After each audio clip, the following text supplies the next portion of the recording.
Today, this is very special for me because I have my best friend Chris Lee, KOCO Channel 5's First Alert Storm Unit 2. Number two.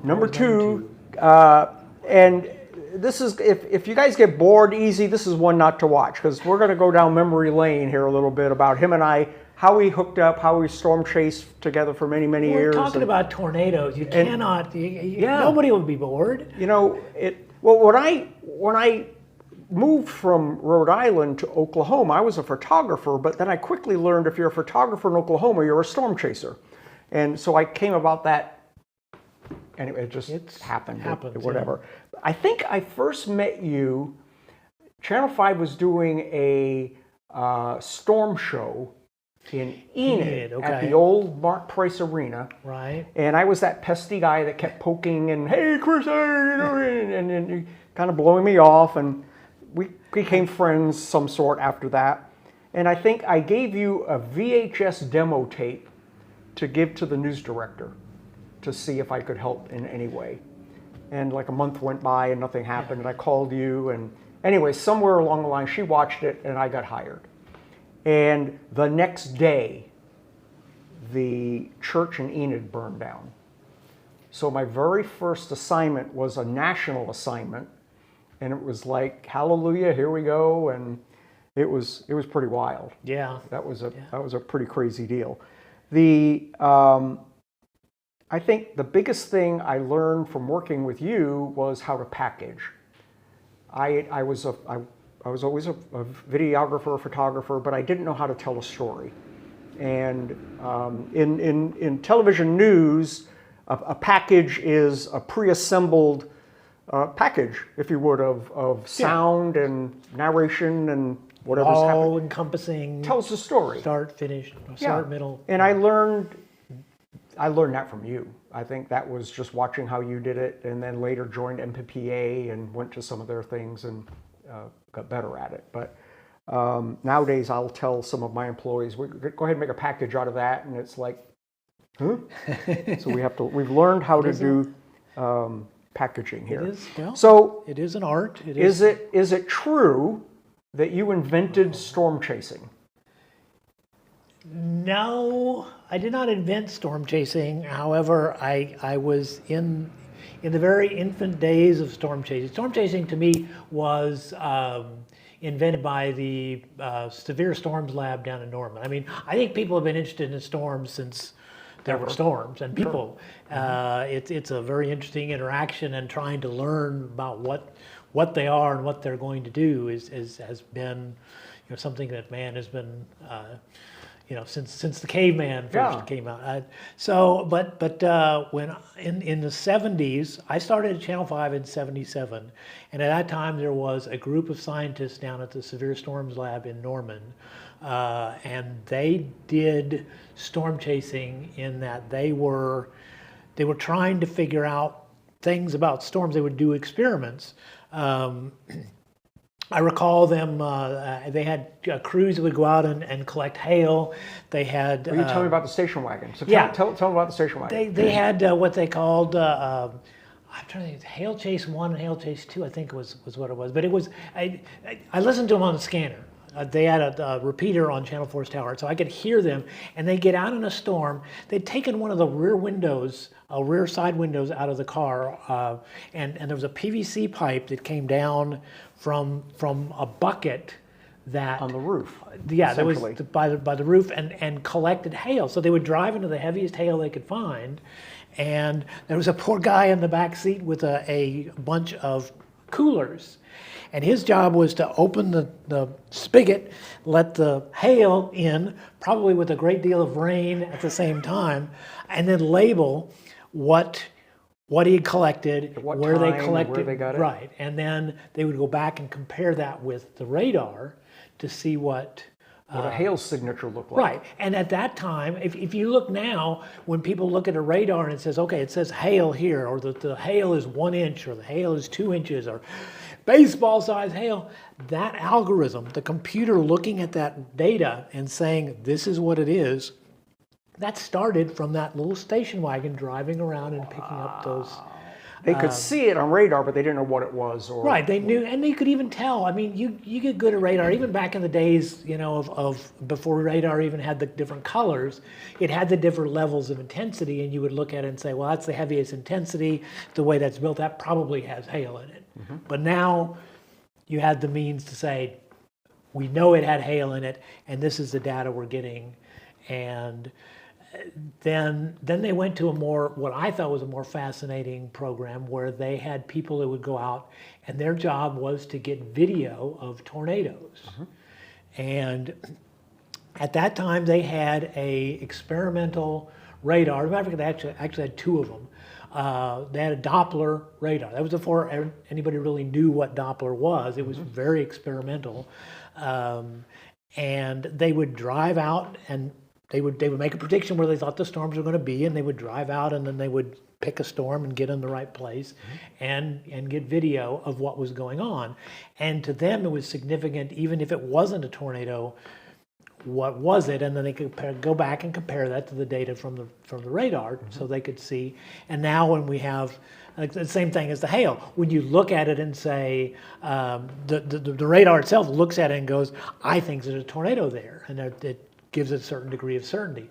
That all comes from that very basic of those people going out and saying, yes, there's a tornado, no, there's not a tornado. Yes, it's rotating, where it is in its life cycle. That's amazing. So so your thing was adapting that to television?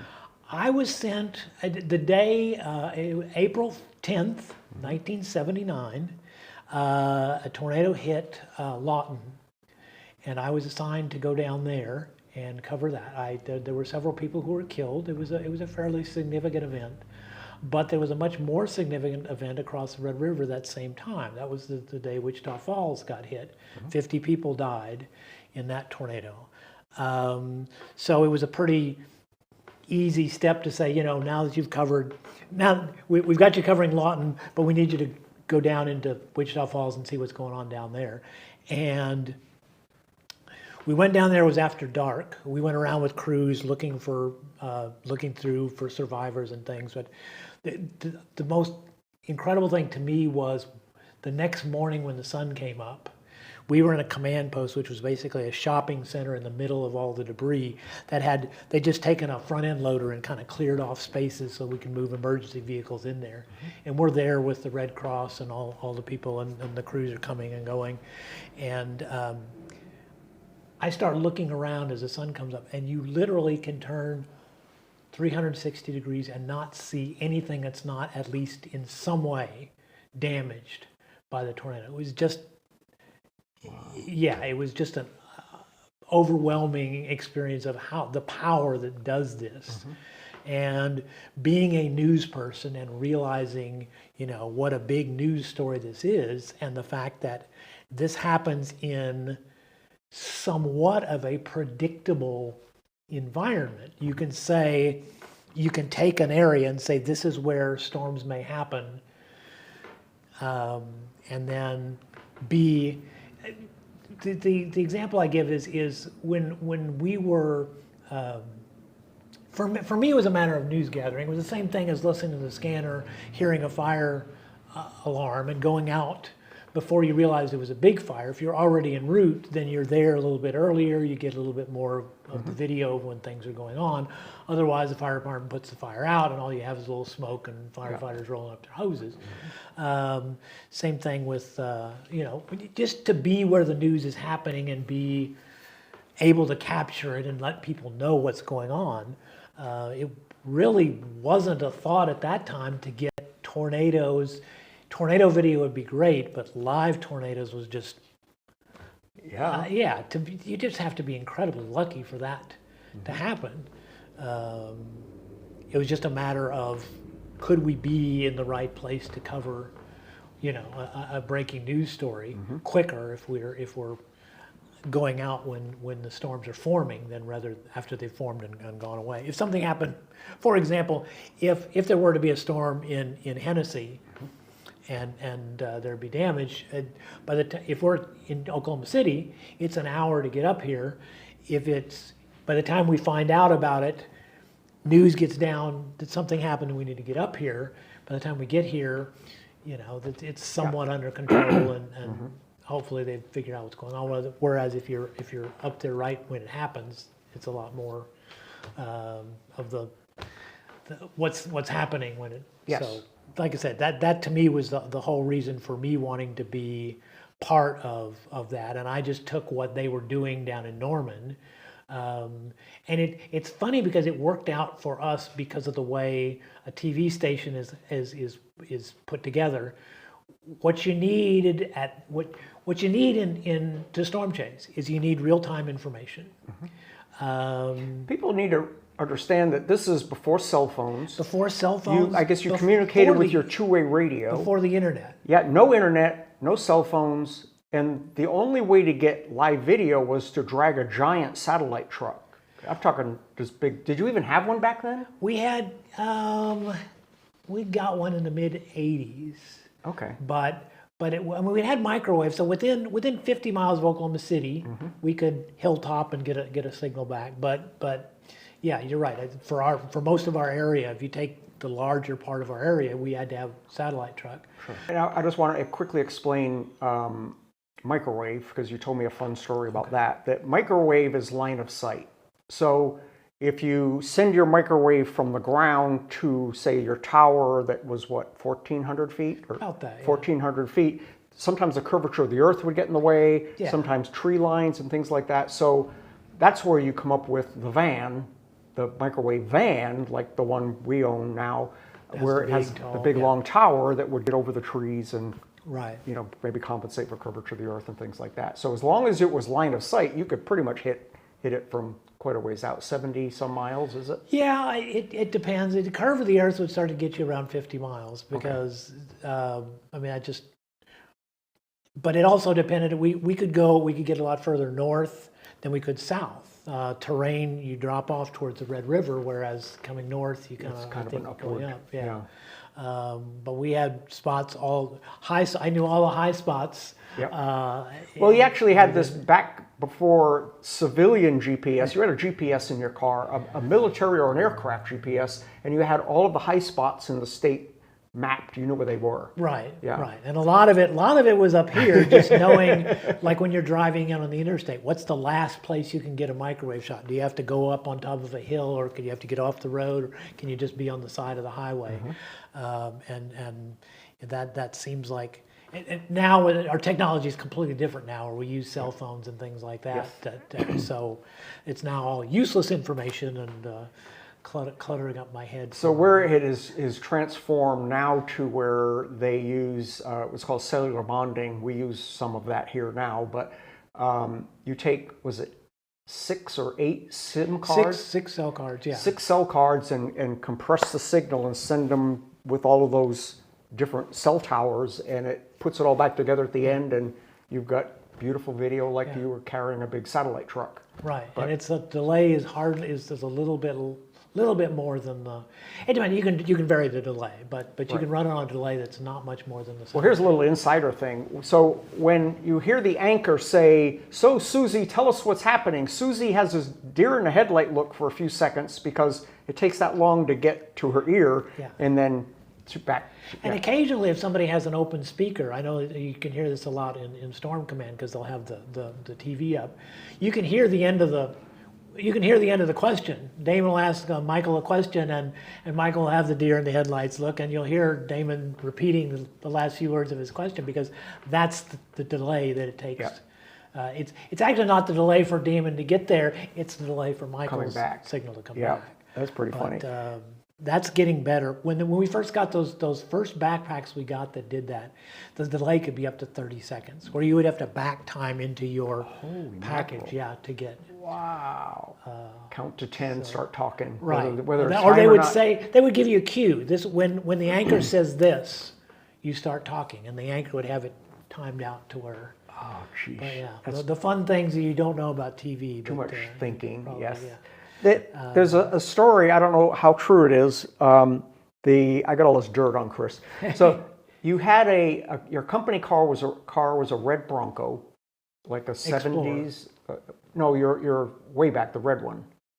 It was an Explorer. Oh, was it really? Yeah. Okay, I thought it was a Bronco. 92. There was a 92 four-door That's right. Explorer. Yes, the little when they were much smaller. Yeah, And you'd put an aircraft radar on the roof. that's true. Okay, it almost went to jail. No, no. As a matter of fact, we checked it out before we did it. I mean, the question came up: is it legal? Is it FCC legal to take something that's FCC has type acceptance for different types of transmitters, different types of frequencies, and different things. So you can use something for Wi-Fi. You can't use it for radar. You can't use it for two-way communication. You use it for cell phones. You can't use it for anyway. The question was whether you could take an aircraft radar and use it while it's on the ground. Well, how would you work on it if you couldn't turn it on while it was on the ground? Yeah. I mean, and aircraft are on the ground, and aircraft on the ground use the radar to see what they're going to take off into. So we did have it looked at, and a legal expert told us that we were in good standing. The problem we had is that it did come up after we were doing it, and as you know, television stations operate at the license of the Federal Communications Commission. Federal, I mean, it's a federal license. Radar or anything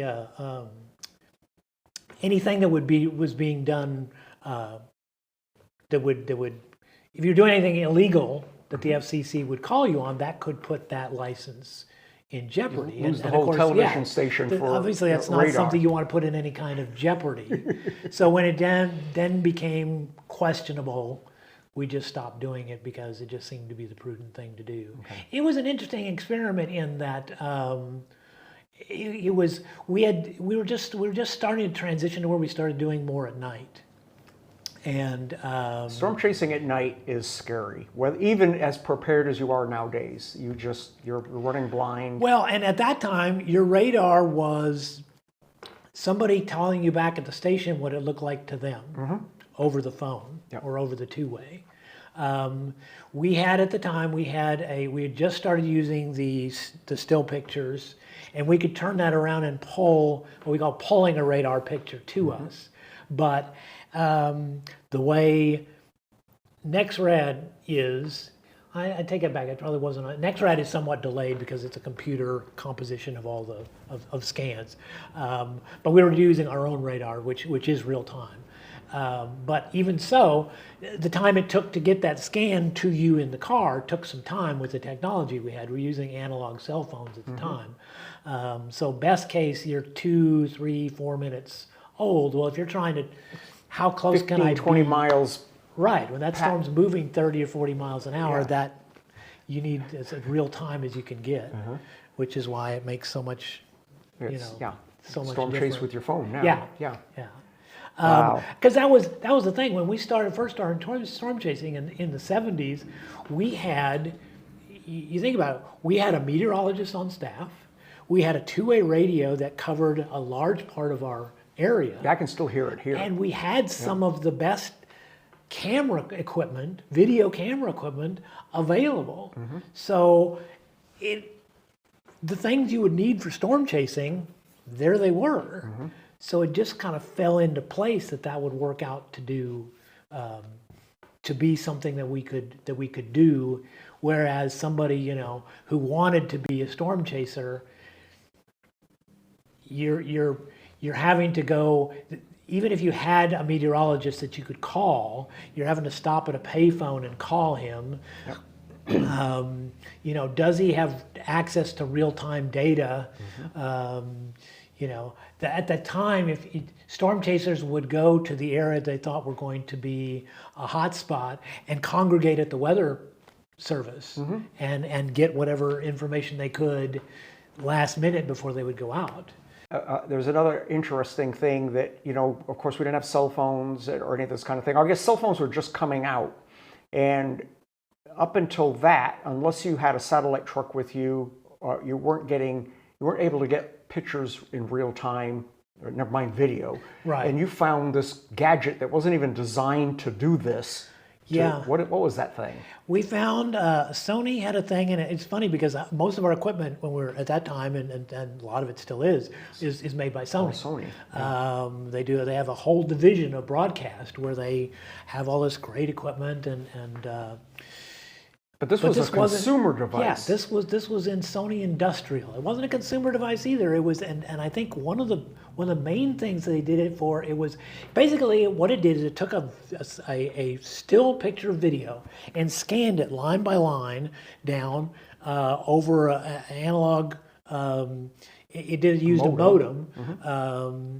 I think it was capable of 9600 baud, but most connections don't hold up under that. Anyway, so under those conditions, it would take about 60 seconds to get a full scan down from wherever you were to wherever it was going. And they used those for doctors in rural hospitals to send back like x-rays. Mm-hmm.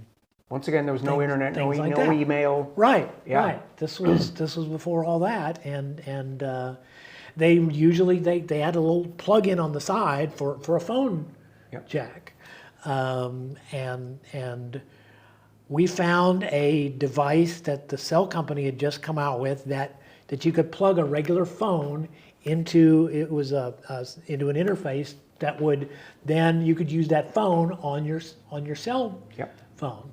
So it needed a dial tone. Right. Yeah. Right. And I remember that I had 2 phones in my car, and I had those little boxes. It was the fascinating thing was that we called Sony because we're kind of interested in what it will do, and so we said. I remember talking to the guy. They said, "Well, we have some questions." So they got us to the engineer, and I said, "We want to use this on a cellular phone." Well, I don't think it work on a cellular phone because there's no way to get. I said, "Well, I have this interface box," and there's this silence. And he goes, "Well, I guess that would work. Nobody's ever tried that before." And so we bought one and started testing it out, and it was one of those things that. You remember how back in the day when you would be in a marginal area and you'd drive down a hill and you'd lose the signal or whatever. Yeah. But so that would happen. You had to stop. Yeah. You didn't have to stop, but it was better if you did. It took longer to get there. Yeah. And the thing would sometimes it would pick up back in the middle of the picture, or sometimes they'd want to start all over, and it was frustrating as could be. But we were able to start sending.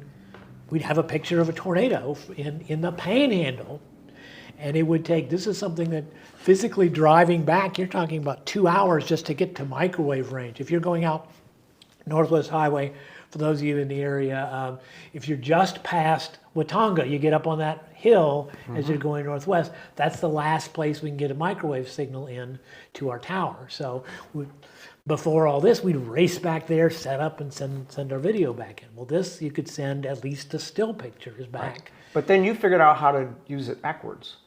We could also use it to pull radar from the station back to us and have some idea of what the storm was doing. Yeah. And that. But again, that delay you get if it wasn't. Fortunately, there was a timestamp on it, but you look at it. Well, it's 10 minutes old. So it's worthless. Yeah. There's this divide in broadcast television of millions of dollars for cameras and trucks and things, and then there's no money for everything else. So most of the time you're experimenting with just stuff you found or gadgets. And we had an incredible general manager for a couple of years who really, he saw what we were doing and kind of embraced it. He wanted to be on the cutting edge, the bleeding edge, if you will, out there.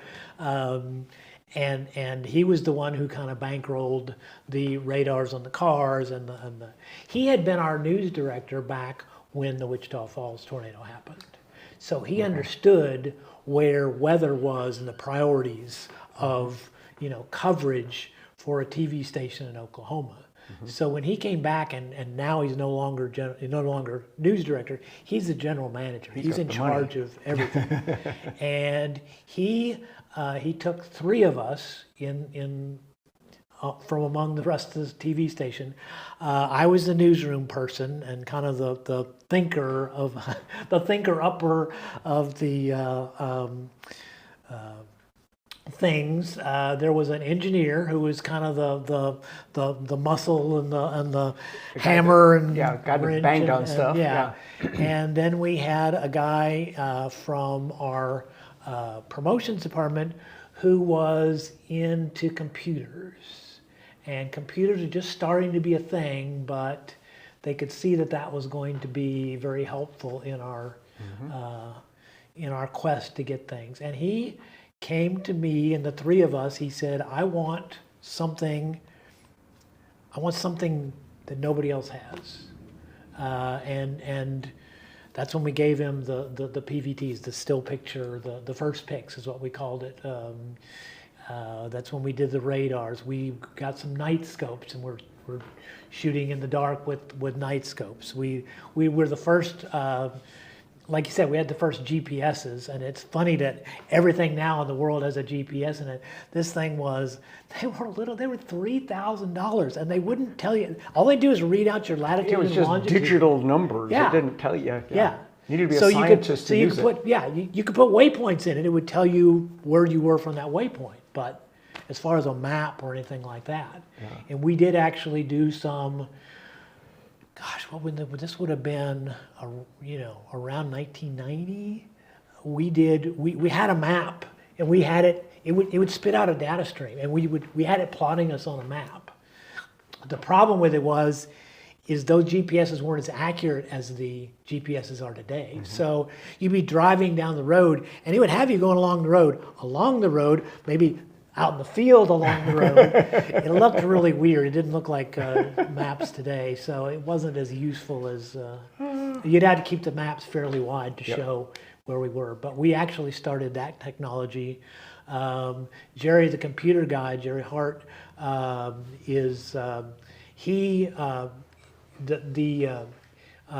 first alert system that takes the warnings from the Weather Service and automatically draws the map. And puts a little map in the corner. That was his baby. Yeah, he thought that up and designed that. Those were all things that we did back there in the Weather Wars days. And I think it was about when cell phones started to get common is when I entered the picture. And I remember working with Rob Hedrick, and he figured out that there was a little, what was that called? That little Microsoft chat thing? There was a thing called Windows Media Encoder. Yes, and using that modem that we talked about, we could get literally a webcam picture. Yeah. And it was like 15 frames a second, so it was jerky and everything. You could change it. You could make it 5 frames a second. Yeah. But it was moving live video. Moving video from the field. Yeah. And, it was, and there were some versions. There were times it worked well, and sometimes it was. I remember we were going down when Renee, my producer, and I were chasing one night, and we were in Gary, I think it was, and we were live with Rick Mitchell, was our meteorologist during my era, and we're blasting down the road, and there's a tornado, and I asked Renee to take the camera, and it was just a little webcam, like a little round webcam, and I says, point it out the window so Rick can see the thing. Well, the cord wasn't long enough, and so all you see is up her nose, and she's struggling, trying to get this camera, and Rick says, well, Jack's obviously having some technical difficulties, we'll come back to him a little bit later. It's like, okay. So we put a longer cord on it next time, but that was our big adventures with that, and I think we called it First Video or something like that. I think that was, but now it's just so much easier. Oh, yeah, the technology has grown. We now, if you don't have a crystal clear, HD signal driving down the road at 80 miles an hour, everybody wants to know what's wrong. Yeah. It's a whole new world. Yeah. I have a couple of funny stories about Chris. Well, you're this. Statute of limitations is out. Yeah, right? no. Well, we know to the average person, Chris is this humble, kind of aggressive kind of guy, and I've always seen you driving like a beige Kia or something like that. It was like, oh yeah, Chris is just a family guy and he shows up at my door with this bright red, jacked up Bronco with big giant off-road tires and everything. What's that? Where did that Chris come from? Oh well, that Chris has been here all along. You have to understand. I think that Chris is still 16 years old and on the farm in Missouri. I've wanted a Jeep or something like that since. And then going into, I went to the University of Missouri, and there was the RA in our dorm was the head of the Bronco Club. His nickname was Yonko in the Bronco. So it's just I've always wanted. He's always had a thing about Broncos. Yeah. Yeah, but I've always had a company car. That's true. And these are pretty freaking cool company cars you had. I mean, they were tricked out. And it's been a take-home car because they want me available for any breaking news that comes along. That's always been the thing that I do for whether it's weather or whatever the breaking news is. So it's like a fire truck sitting out there, and I got my boots and my hat and my extra blankets and coats and everything. You never know when you're going out when you're coming home. Yeah. So when I retired, no longer a fancy car sitting in the driveway. So you had space. That was what I decided to get. It was funny because I almost didn't, and that was when Broncos first came out. They're very hard to get. And I kind of knew what I wanted. If anybody's seen it, red, 2-door, manual transmission, not jacked up real high, but lifted pretty good. Enough to big tires. And it showed up one day at Joe Cooper. The guy had ordered it special, and then got tired of waiting for it. There was a waiting period when you ordered it, and got tired and bought something else. So it sat out there in the lot, and so Chris came along and bought it. He bought the one nobody else wanted. Yeah. And then the other thing I think that you're kind of famous for is being in the right place at the right time. And there's one thing, I don't know if you even remember this, but I think you were on the Turner Turnpike. It was during an ice storm or a snowstorm, and you're shooting an accident scene of some sort, and the semi comes at you, heading right towards you, off the road into the ditch, sliding sideways and everything, and you got the shot. It was like, okay, guys, get out of the way, like nonchalantly, no big deal, and the shot's everything. The great thing about having a camera and a tripod is that nobody knows what you're doing. You can run away. You can be running, you can be diving, you can be, but everybody in front looks like they're going crazy. Yeah, it looked like a bunch of ants scrambling, and the shot. No, that was interesting because that was we were out on the turnpike. They had some accidents on the turnpike. There was something, and what turned out was they had used a brand new sealer that they never used before on some new pavement. And the first time it rained, it got slick. It was like ice. And cars were crashing. So we got to where cars had crashed near one of these places, and I am up on a berm. I mean, I'm up, on the hill cut. So I'm up. They don't have to come a long ways up to get me, and it's uphill. Now, not that when cars are moving as they do on the turnpike, it couldn't happen, but... Well, it was like a truck pulling a big trailer. Yeah, and it jackknifed. And it was whining and spinning and parts flying off it. It was great. Yeah. That was pretty neat. Okay, another really a fun story, this is for me, was that, because my very first assignment was the church fire in Enid. And you were there for like almost the whole week. It was like a week-long news unveiling, unraveling stuff. And we were over at Government Springs Park doing a live shot, and it wasn't going well. We were in remote 20. And, I've learned when Chris is in stress mode, just leave him alone. And I'm listening to the scanner, and Enid Fire gets sent out for a house explosion. And I just mentioned, hey, Chris, there's a house exploded. Yep. And we're in the middle of the live news and we couldn't do anything about it. And when we wrapped it up, you said, What did you say? I said, a house exploded. Well, why didn't you tell me? And that turned into the series of crazy events where I went with another photographer because I knew Enid, and you're in tow with the live truck, the truck like I own now, and you threw me a cable reel, and I'm literally holding the cable reel while you're driving away to find a place to put the mast up to get the live shot out. I got the camera, you're running the live shot, and I think it was GoTro that was on camera, and we were live still during the same noon broadcast. Yeah. It took us so little time to get that up and everything, and the rest of and there were reporters from all over the country at that point, like all over the region, and they were like showing up as and you know, how did you get this? You're on the air now? And I thought that was pretty fun. Well, it was helpful having how to get there quickly without. And the other thing was that at that time it wasn't a straight shot in. There are places around Enid you get a shot. We bounced off the tower, the Broadway tower. Yeah, and there had to be somebody in the tower. Well, we went from looking southeast out of the tower to looking straight west out of the tower. Well, you had to change windows. You had to move the window. So I had to call the guy as we're going and try to explain to him what we're doing. He, of course, thought we were crazy, like most. You know, in breaking news, you've got to be thinking ahead, way ahead, and that's a great example. So to paint the scenario, when I was working with Channel 5, my office was at the top of the Broadway Tower in Enid. And there was a fixed microwave transmitter that I could send stuff to Oklahoma City just by pushing a button. But when you're doing things like a bounce, microwave will relay.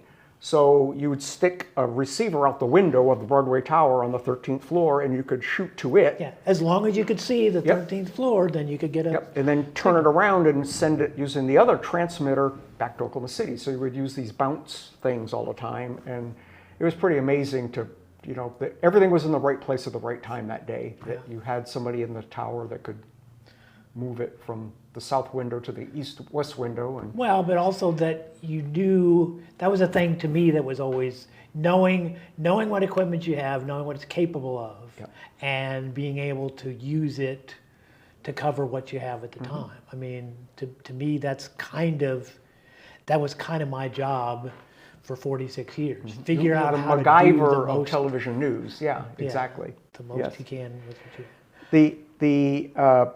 Another very memorable day very recently was the day I picked up Remote 20, the van. Many of you know that I bought the van that I used to work out of at Channel 5 and now own it. And the day I picked it up was the day you retired. Okay. Yep. And it was like a circus out there because we had the chief. Oh, that's right. Yeah, we had the chief engineer, the news director was out there, most of the reporter staff, and it was like, what are these guys doing? Because we showed up with a big farm truck and a trailer, and we're winching the van up onto the trailer so we could take it home, and then the helicopter comes in and lands, and the pilot comes over to watch what's going on, and it looked like this crazy circus thing, but we got the thing home safely and didn't wad it up. But yeah, it's well, I'm sure it's doing more than it was for us. It was, I mean, it was we ran the wheels off that thing when we had it, but it now was it kind of the 20, because you've had many 20s, remote 20s. Was that always the big one, the most capable of the fleet, or usually, yeah, because that was our original one was 20. Yep. Back when we only had one, it was labeled 20, and then I take it back. I mean, the first one, 20 was the one that had it had a 4-foot dish antenna on it, and it had a winch on a mast that came up. I do that because that's what it looked like. Yeah. Also, the winch was very loud, so anytime you pulled up to a scene and anybody else was going live, they knew when we showed up. But fortunately, we showed up before them most of the time. But that was 20. That was the original 20. And then whatever replaced that. The 21 at that time, if you remember, was the first one that had a telescopic air mast. Yeah. Had the tri-mast, which was great until got an ice storm, and then it didn't like to come down with any ice. Oh, okay, great. Well, that one I owned, the mast went to like 60 some feet, Yeah. which was ridiculous for what I needed it for, but it, But it's for, and I mean, that's the tallest one they make, but it's a, for, you get in a lot of these towns where you've got, you're trying to shoot over 3 and 4 story buildings or Yep, or 50, 60 trees foot and- trees. you needed it. A few, 5 more feet makes a difference. So, and that's, I think we just, when we got it, it's just like, well, there's not a whole lot of difference between a 40 foot and a 60 foot. So Yeah. let's get one that does the most. Sure. So. Well, it made sense. That's pretty crazy. So are you adapting to retirement, or are you, you It's fulfilled all your dreams? And it's different. I really do like, and I wasn't sure I would. I do like the fact of not having to get up in the morning. I do get up every morning, but That's good. I do when I want. When I want you to. made it not when here, Somebody yeah. else wants to. And I noticed that there was this year you were actually out chasing in a company car. You were I out still have a helping them out. relationship with Channel 5. It's limited because of they're paying me a pension. So, if I go back to work for them, they that's a stop problem. paying me. Yeah. So I can work a limited number of hours under that. But I can also do things if I want to do storm chasing on my own or taking video. Well, and you've done stuff for us during the big firestorms and everything we had. You were out getting. I'd just like to be out and take video. And it's funny because one of the things that I have done a lot of is I go out and just kind of run down dirt roads and see things. And I'm kind of fascinated by old things or falling apart things. And That's why he just hangs around with me.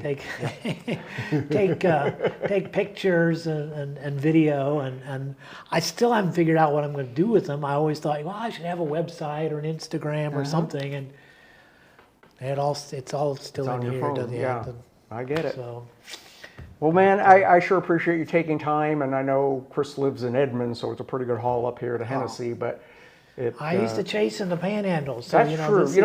That's what retired me from storm chasing, is that I was running my company, and they'd want me to run out to Woodward just in case something happened, and it was like, that's the part. can we chase storms by appointment? No, they don't work that way, and that's usually what happens to most storm chasers, to be honest with you, because there's a commitment, and the commitment has to go through the days even days where you look at it and go, I don't think anything's going to happen, but the day you don't, it's gonna happen. and if you don't, it's 2 hours to get back to I don't know how many stories you like to tell. I don't know how long you want this to go, because I could go all afternoon. One of the stories lost certain people their jobs is there was a series of tornadoes up near Woodward. I could not even tell you the date. I believe it was in late April, but we went up there, and it's probably not even going to happen. As a matter of fact, my GoTro, we mentioned several times, I chased for about 5 years with my GoTro during those, weather wars years, and we were together for, we're still like brothers, because Mike, so was the lead reporter, kind of. He did all the hard stuff, right, and fun stuff, right. But yeah, and he had taken the weekend off to go. I believe it was a Friday, and he was leaving town, and so I was with a different reporter. And again, nothing much was going to happen. But I had the satellite truck, and it was following me, but it had kind of gotten behind. And there's a scanner in the satellite truck, and we listen to the other stations sometimes too. And the satellite truck guy calls me on the phone and says, I think he may have told the station that Channel 9 was getting their people together and planning on a satellite shot from the Woodward area at 6 o'clock. Well, it was like 4:30. Well, how quick can you guys get together? We want you on at 5 o'clock. Well, I had a storm, and I was right up near the border, and the truck was still down around. It hadn't even made it to Moreland yet. So I had to pull off the storm that I'm in, but it was going back into Kansas anyway. There's another storm down the line, so we meet on this storm. We're in Moreland, and we set up, and I've got the first picks. Satellite truck's not there yet, but we lead the show with a phoner and first picks. Wall cloud, there it is, north of Woodward. We're looking off to the west. Get the satellite truck there. Satellite truck sets up. We get into the weather segment, and as they are doing the intro, I'm talking to the reporter. The reporter's Jane Braden. Jane is our medical reporter. She's gone storm chasing maybe twice. She doesn't like it. She doesn't, she wants things, so sit down interviews and things on a tripod. Makeup, the hair looking good. Exactly. Yeah. So we're getting ready to go on, and I look and I go, there's debris. What do you mean there's debris? Under the wall cloud, I can see. So we're discussing this, and they're going, and Jane Braden now is live near Moreland. Jane, what do you see? And there's this kind of pause, and it's, well, my photographer Chris Lee tells me he's seeing debris, and I zoom in, and you can sure enough see on the ground little dust doing. So off camera, you hear me going, oh, Chris says it is a tornado. It's on the ground. And we were live for the next hour with different tornadoes that were popping out of that storm. It would drop one, and then it'd move off, and then drop another one, and it'd move off. And sitting right there by Moreland, and these were probably 5 or 10 miles away from us, north of Woodward, and no other station had anybody out there. 9 at the time had their satellite. Remember the satellite truck that was on the trailer? Yes. And they had the jacks that you had. Yes, I remember that. They had to anchor it. Okay. And it worked, but it took some time to set it up. And of course they were somewhere else where they couldn't see the tornado, and they were setting up for a shot at 6. Well, now they had to break down and come. So, like I said, that was that's pretty funny. And then the trick was always you keep the satellite truck away from the storm. Right, because the last thing you wanted was the satellite truck getting beat up with hail. The satellite truck was basically a big box truck. The box was full of electronic equipment, and then it had a bunch of electronic equipment on top, including a dish. The big that would 12-foot satellite dish. But any kind of hail over the size of golf balls could have done thousands of dollars of damage. So you just didn't want to do that. And I could use my microwave to hop over to the truck, so I keep him out from underneath the storms. But again, it was kind of this dance of, where do I put him? Where is he on a hill? Where am I on a hill? What time are we going to go on? Where will the storm be at that time? And I remember being out with the microwave trucks a lot. And the engineer, that's when we had an engineer with us, that he didn't want to put the mast up because there was lightning too close. Right. And that was the thing. That was because I remember we discussed at one time putting a mast on the storm team truck. My microwave transmitter was on a tripod, and it came up about head high, and that's all. That's all you got. If I wanted higher, I remember you had putting to it on the climb roof of the up on car. top of the car. But I just figured if I had a mast, there would be a time when I'd look at it and go, is it worth taking the risk? Because I need this shot. And if I don't have that mast to put up in a storm, then I won't have that. Because the other thing you learn as part of storm chasing was always a team. In the very early days, I chased by myself, but as soon as it's pretty dangerous to chase yourself. It's much more. It's now that you're doing everything by phone and computer, where you have screens that you need to look at and communication you need to be doing in real time.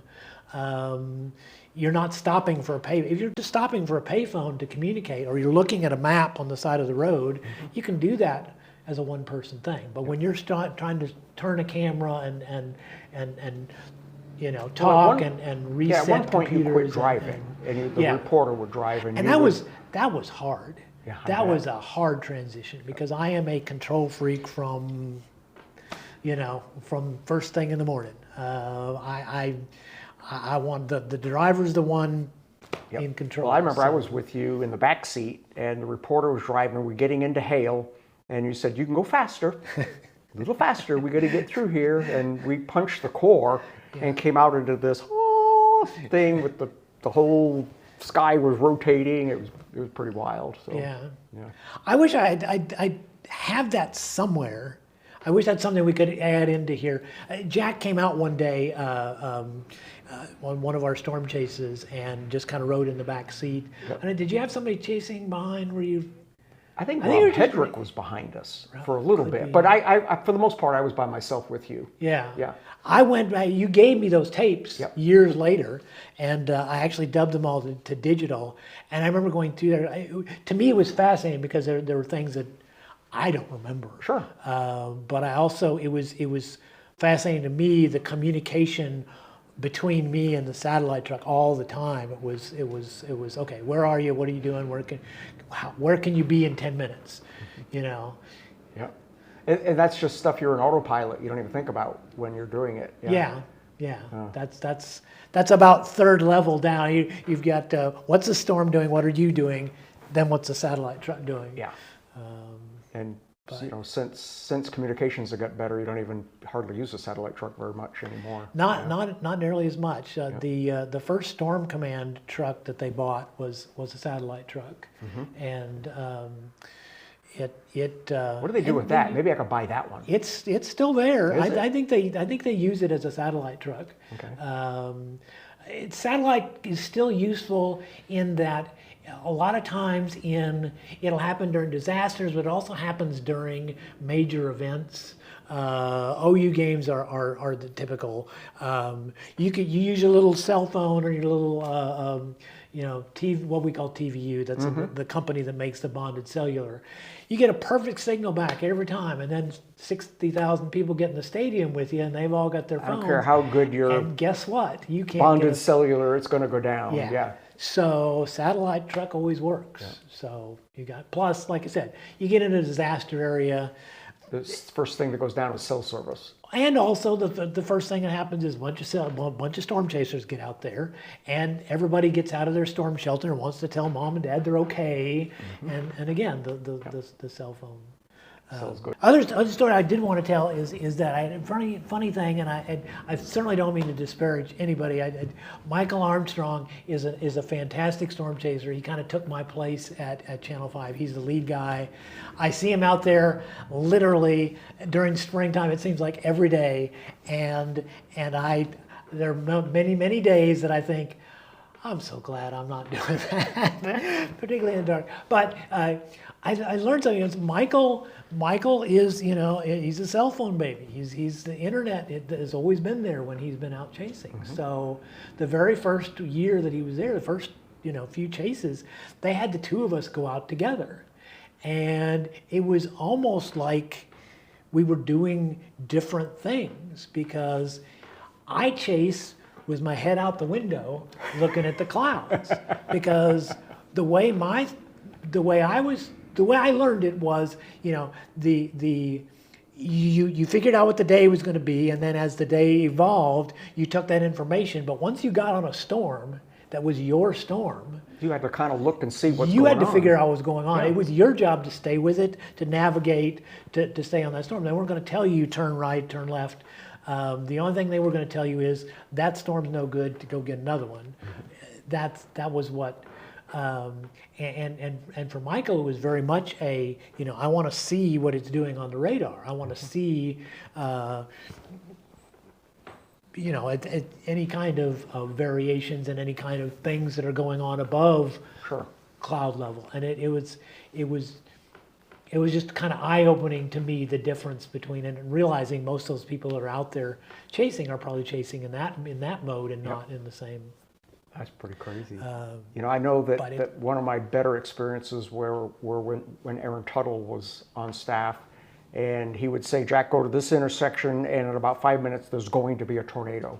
And there was. It was like, I'm ready. That was the best making an appointment. Yeah. Or, go here, and there's going to be really big hail in a little bit. Find a place to take cover and turn the camera on. And sure as heck, here comes a big hailstorm rolling through. And That was fun. I think the thing that the meteorologists, and usually it's the meteorologists behind the scenes that are the unsung heroes of the whole thing. I agree. Because you really have to have somebody who got his nose down there in the radar, looking at different, and because a lot of it is not, if you take picture and a picture, just a point in time, it's how has that changed over time? Is that ramping up or is that going away?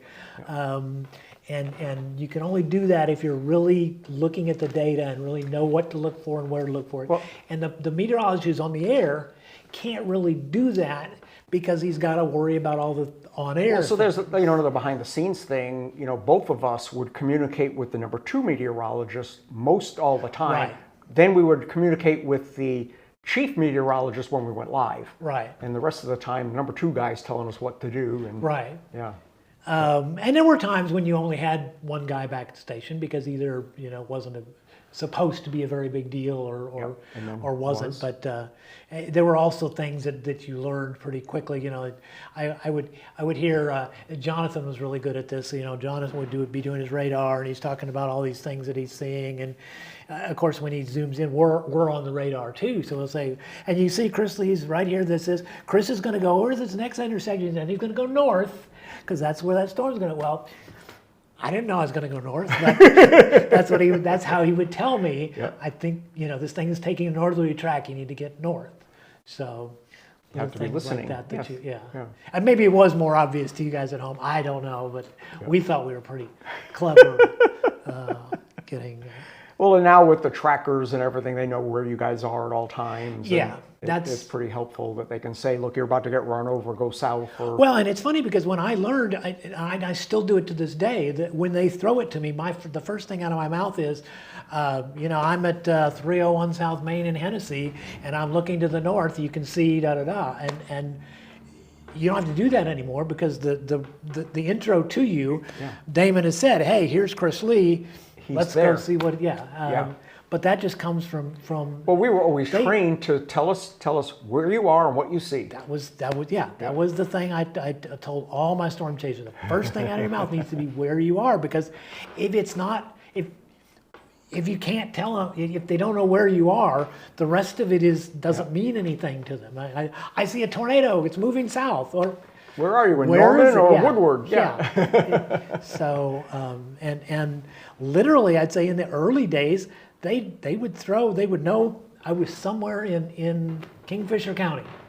Last time they talked to me, I was going this way, but. Yeah, in the corporate world, there are budgets, and generally in television, if it didn't say Sony on it and cost a whole lot of money, you just didn't use it. But you guys operated like Skunk Works, where, Yeah, it was an interesting time because it was again, we had a guy named Tom Kirby who was our news director in the 70s, and actually he's only there for a couple of years in the 70s. He did so well with us, they kind of turned us around in the Five Alive days, that they moved him up to another bigger TV station. He went to Minneapolis, worked at KARE in Minneapolis for a while, and then came back as our general manager.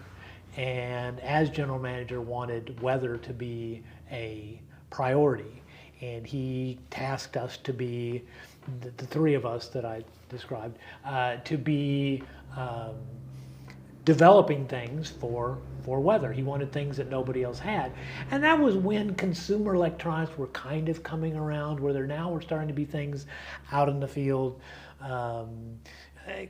Camcorders and things like that could be used for broadcast. So we developed. We talked about the radars. We developed radars. Well, I want to talk about the radar thing, not the radar, but the microwave thing, where you never had a portable radar. I mean, a portable microwave. You always either had the truck or there was nothing else. And you were telling me about you were rummaging. Yeah. Well, this is an interesting story. When this was back, we got our very first helicopter, 1979, the first helicopter in the market. Was it called Sky 5 even back then? believe so, yes. Okay. I'm pretty sure. It's one of those stories because Channel 9 will tell you they had the first helicopter, but not to get into. We'll do that on another. We'll do another show on that one. Channel 5 was first. But we got a helicopter. We hired a pilot from Vietnam vet who has been flying for Indianapolis Police Department, Ken Arnold, great pilot, and our news director immediately wanted to get live gear on the helicopter because he realized it's great to have a helicopter, but it's much better when you can go live from it. It's so much more. And those are also the days when you went in a helicopter, you took your big camera, and imagine the big camera that's on your shoulder, and you have to shoot out the window of the helicopter. So imagine this be just like in a car, trying to get this big honking thing out the. Yeah, that was lots of fun. And so that wasn't very steady. The helicopter bounced a lot, so they got a lens that had a stabilizer on it. Now it's even bigger. It's 4 feet longer. Yeah. So those are fun times to be. Well, I remember sitting. I never did it for Channel 5, but on my own, I remember standing on the skid, stretched by the seatbelt with the big camera. My favorite helicopter shoot, about 3 helicopters in, during those first few years of Sky 5 and the oil boom days, and we went from a Jet Ranger to a Jet Ranger L model, which is a bigger, faster helicopter, to a Long Ranger. Long Range, to an A-Star, which is a European-made helicopter. But that helicopter had a sliding door. It was like a van, the rolling, and you could put on a harness, strapped into the seatbelt, and then you put your feet out, and you shoot off you the could skid. shoot. There was nothing. I mean, nothing in your way, nothing to bounce off of. Nothing. It was fantastic. I loved shooting out of a helicopter. Yeah, with the Bell Rangers, you had to take the doors off, and it was cold and Yeah, we got what they call an ENG window. Okay. There is a door that has a bubble, and there's not as much in it, but the bubble is so that the lens will actually look out. But it distorts a little bit, and it's not the best. But that was better than like taking the doors off. Not for like sure, the West Cams that they've got now. Yeah, now it's all done with an external camera, and you're sitting there with a joystick like you're playing a video game. So you know that today the pilot, of course, sits in the front seat, and the photographer sits in the back with this console and all the broadcast equipment, monitors, and you can't really even see out the front. You can see what the camera sees. That's and right, you because can the see out bulkhead the and side. the engine prop, everything is right there between you guys. I chased in a helicopter one time, and I hated it because it was very disorienting. You're looking at your camera, and the helicopter may be circling, but we're following along with the storm. Well, how far have we gone since I don't have a map to where are we? Where am I looking? Where am I? Whereas at least if you're on the ground, yes, the clouds are changing and moving, but I know where I am, and I have that stationary, but it was just, I don't know. I think you could get used to it. I think you could do it with a map and all that stuff next to you, but it's a whole different So thing. you've got the first Sky 5, and it's capable of live video. Right, and the story is that the helicopter has a system that you can relay a microwave through the helicopter, which, we said it's line of sight. That's a great thing about a helicopter. You can always see it. So you can go to Hennessy, shoot up to the helicopter, go back to the station, have to worry about a high spot, don't have to worry about a mast. So part of that equipment was a tripod and a transmitter that would send a signal up to the helicopter. And it sat back in the shop, gathering dust. And I went to the chief engineer one day and I said, could I plug that into my car and use it to send tape back or whatever?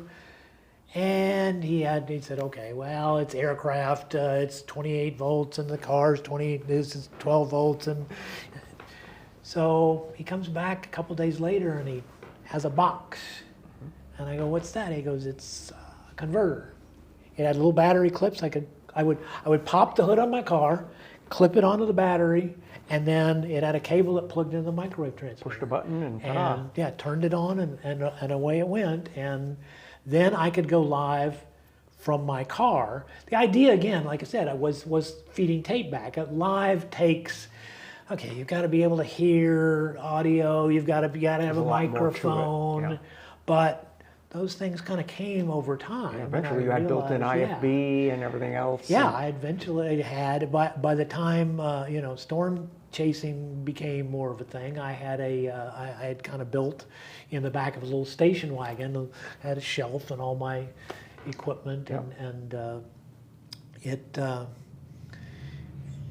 I was able to do live out of just a regular car, and we did what we call a portable microwave, with just a tripod like what your cameras are on, with a microwave transmitter. I could have it set up in a matter of a minute or two. If I knew what I was pointing at, and I knew, when I parked, I'm going to look that way. Then, like you said, run your cable and or find somebody else to run your cable. And, Yes. we did a lot of breaking news using that equipment, but it was all because of a chief engineer who understood my vision and just looking at things and going, well, why can't we use that for something other than what it was exactly designed for?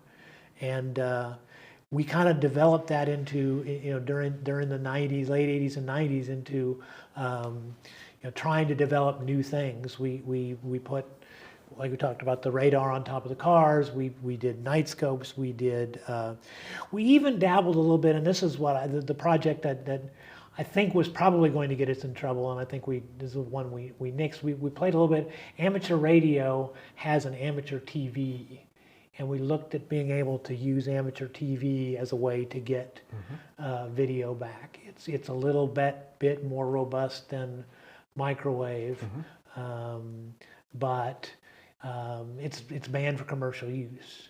And even if we tried to use it in a non-competitive way, it's just going to be construed. Sure. It's just going to. Don't even go there. Yeah. Exactly. I remember my big problem was that it's before cell towers were built out west of here, and so I would have real sketchy cell service when chasing, and my biggest thing was being able to get information. So I learned that you had all of those repeaters. Channel 5 had repeaters all over western Oklahoma, and they were low power, so you had to be within probably 5 or 6 or 8 miles of these things. But I had a map, and I knew where they were. And what channel they were on. I had an antenna on the roof of my car and a TV on the dashboard, and I could see Rick Mitchell all fuzzy and everything, but I could hear him. See the blob on the radar. Yes, and I knew, okay, it's gone this way now, and I'd try to get on a hill and get a cell phone call out, and but yeah, it was pretty sketchy out there for a while. I know the first real storm I was on of all was May 3rd, and I knew I was completely unprepared for that. I was in Oklahoma City that evening, and I was actually in a meeting, and my phone is exploding. Yeah. And it was Dave, the assignment editor, calling, where are you? And I'm in a meeting, I can't get out. And when I did get out, I ended up in El Reno, and by then more was blowing up, and finally made it back home here. And then as I came through Dover, it got hit. And then so backed up, but the problem there was I got into Dover, and then the power lines came down, and I was stuck in Dover for most of the night. Yeah. And so that was when I built my Tahoe, when I had full radios and actual modems to get data in and out and all that kind of stuff. So. Because you really had to have a lot of that stuff to do that out. Yeah, now you could literally do it with your cell phone, but back then you really had to be on your own. Yeah, my original, the original cell phone, we did have for a few years one of the old radio telephones. Yes. I remember there was a tornado in Shattuck, and it was one of those I had gotten. We'd gotten all the way out to the border with Texas, and storms were still on the Texas side, and didn't look that terrible, and we were kind of, honestly, we were getting ready to call it off, and I had found a payphone and called back to I believe Mike Morgan was our meteorologist at the time, and A lot of people don't know that. Mike Morgan was with Channel 5, Channel 5. before it went to That's before right. he went to 4.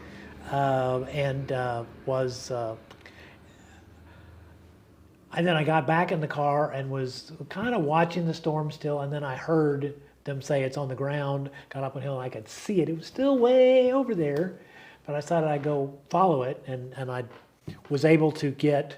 At that time, there were places with those radio telephones that you couldn't get out. I think there was a cell in Canadian Texas, and I managed to get onto that and called back and said, I think there's one coming, and ended up right. Fortunately, because it was dark and didn't have a whole lot of information, but it hit the town of Shattuck right before I came. Chris, thank you so much for hanging out today. This has been fun. This has been amazing, and I learned stuff myself. Like I said, I've known Chris for I don't even remember when that was. 20? It's been 20, 25 years, maybe even closer to 30 some, 30 years. I'm sure, yeah. See, when you get old, everything's 5 years. So, about 5 years ago we met. I know coming up here was cool, and we need to do this again because I know there's a lot more stories. Got a few. Yeah. So, if you've made it this far, we thank you so much for listening to a couple of old guys talk about old stuff and storm chasing and things like that. And stay tuned.